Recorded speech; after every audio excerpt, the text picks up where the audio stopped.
ಓಂ ಶಾಂತಿ.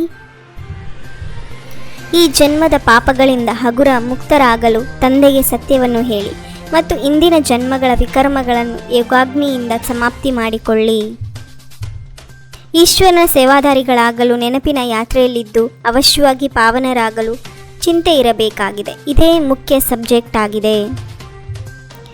ತಂದೆಯೊಬ್ಬರೇ ಏನು ಮಾಡುತ್ತಾರೆ. ಆದ್ದರಿಂದ ಮಕ್ಕಳಿಗೆ ಶ್ರೀಮತದಂತೆ ತಮ್ಮದೇ ಯೋಗ ಬಲದಿಂದ ವಿಶ್ವವನ್ನು ಪಾವನ ಮಾಡಿ ಪಾವನ ರಾಜಧಾನಿಯನ್ನು ಮಾಡಬೇಕಾಗಿದೆ. ನೀವು ಸತ್ಯುಗದಲ್ಲಿ ಎಷ್ಟೊಂದು ಬುದ್ಧಿವಂತರು, ವಿಶ್ವದ ಮಾಲೀಕರಾಗಿದ್ದೀರಿ. ಯಾರೇ ಮೂರ್ಖರು ವಿಶ್ವದ ಮಾಲೀಕರಾಗುತ್ತಾರೇನು? ತಂದೆಗೆ ಸತ್ಯ ಎಂದು ಕರೆಯಲಾಗುವುದು. ನರನಿಂದ ನಾರಾಯಣ ಆಗುವ ಸತ್ಯ ಕಥೆಯನ್ನು ತಿಳಿಸುತ್ತಾರೆ. ಕಥೆಯನ್ನು ಹೇಳುವ ಸಮಯದಲ್ಲಿ ನಾವು ನರನಿಂದ ನಾರಾಯಣ ಆಗುತ್ತೇವೆಂದು ಯಾರೂ ಬುದ್ಧಿಯಲ್ಲೂ ಇರುವುದಿಲ್ಲ. ಯೋಗ ಬಲದ ವಿನಃ ಯಾರೂ ಪಾವನರಾಗುವುದಿಲ್ಲ. ನೀರಿನಲ್ಲಿ ಸ್ನಾನ ಮಾಡುವುದರಿಂದ ಯಾರೂ ಪಾವನರಾಗುವುದಿಲ್ಲ. ನೀರು ಅಗ್ನಿಯನ್ನು ನಂದಿಸುವಂಥದ್ದು, ಯೋಗಾಗ್ನಿ ಸುಡುವಂಥದ್ದಾಗಿದೆ. ಈ ಜನ್ಮದಲ್ಲಿ ಮಾಡಿರುವ ಪಾಪವನ್ನು ತಂದೆಯ ಸನ್ಮುಖದಲ್ಲಿ ತಿಳಿಸಿ ಬಿಡಬೇಕು. ಆಗ ಹಗುರವಾಗಿ ಬಿಡುತ್ತದೆ. ಜನ್ಮ ಜನ್ಮಾಂತರದ ಪಾಪಕರ್ಮದ ಹೊರೆಯನ್ನು ಪುರುಷಾರ್ಥ ಮಾಡಿ ದೂರ ಮಾಡಿಕೊಳ್ಳಬೇಕು.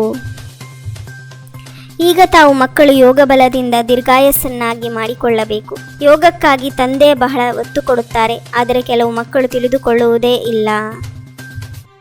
ಈ ಸಮಯದಲ್ಲಿ ತಂದೆಯು ನಿಮಗೆ ಏನೆಲ್ಲವನ್ನು ಹೇಳುತ್ತಾರೆ ಅದನ್ನು ಭಕ್ತಿ ಮಾರ್ಗದಲ್ಲಿ ಹಬ್ಬಗಳ ರೀತಿ ಆಚರಿಸುತ್ತಾರೆ. ಎಷ್ಟೊಂದು ಜಾತ್ರೆ ಹುಣ್ಣಿಮೆಗಳು ನಡೆಯುತ್ತದೆ. ಸತ್ಯುಗದ ಆದಿಯಲ್ಲಿ ಈ ಜ್ಞಾನವು ಉಪಯೋಗಕ್ಕೆ ಬರುತ್ತದೆ. ಅಲ್ಲಂತೂ ಮಹಳು ಮುಂತಾದವುಗಳನ್ನು ಮಾಡಲು ಹೆಚ್ಚು ಸಮಯ ಹಿಡಿಸುವುದಿಲ್ಲ. ಸ್ವರ್ಗದಲ್ಲಿ ಚಿನ್ನದ ಇಟ್ಟಿಗೆಗಳು ಅವಶ್ಯವಾಗಿ ಇರುತ್ತದೆ. ಅದನ್ನು ಸ್ವರ್ಣಿಮ ಯುಗವೆಂದು ಕರೆಯಲಾಗುವುದು. ಇದನ್ನು ಕಬ್ಬಿಣದ ಯುಗವೆಂದು ಕರೆಯಲಾಗುವುದು.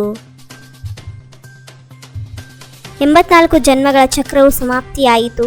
ಈಗ ಮತ್ತೆ ಪುನರಾವರ್ತನೆ ಆಗುತ್ತಿದೆ. ಈ ಪುನರಾವರ್ತನೆಯ ರಹಸ್ಯವನ್ನು ತಂದೆಯೇ ತಿಳಿಸುತ್ತಿದ್ದಾರೆ.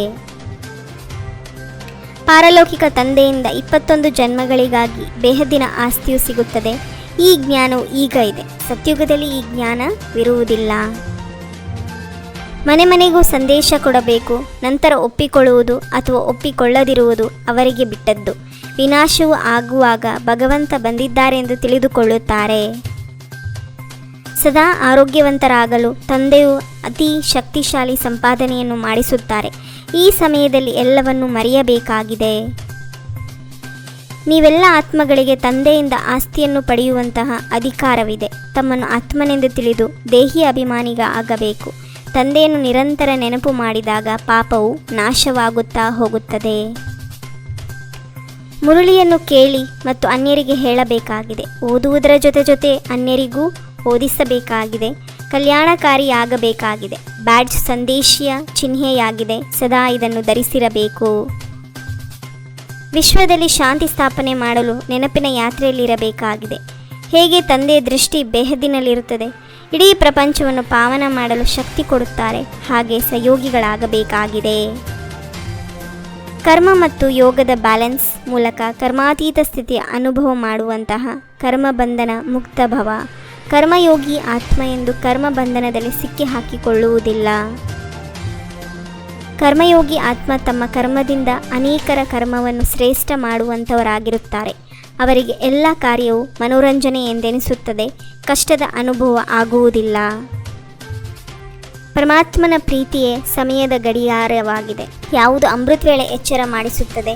ಕರ್ಮದ ಜೊತೆಯಲ್ಲಿ ಯೋಗದ ಬ್ಯಾಲೆನ್ಸ್ ಇದ್ದಾಗ ಕರ್ಮದಲ್ಲಿ ಸ್ವತಃ ಸಫಲತೆ ಪ್ರಾಪ್ತಿಯಾಗುವುದು. ಓಂ ಶಾಂತಿ. 21 ಜನ್ಮಕ್ಕಾಗಿ 21 ಪರಮಾತ್ಮನ ಮಹಾವಾಕ್ಯವನ್ನು ಆಲಿಸಿ ತಮ್ಮದೇ ಆದಂಥ ಈ ಚಾನಲ್ಗೆ ಲೈಕ್ ಮಾಡಿ, ಶೇರ್ ಮಾಡಿ, ಸಬ್ಸ್ಕ್ರೈಬ್ ಆಗುವುದನ್ನು ಮರೆಯಬೇಡಿ. ಓಂ ಶಾಂತಿ.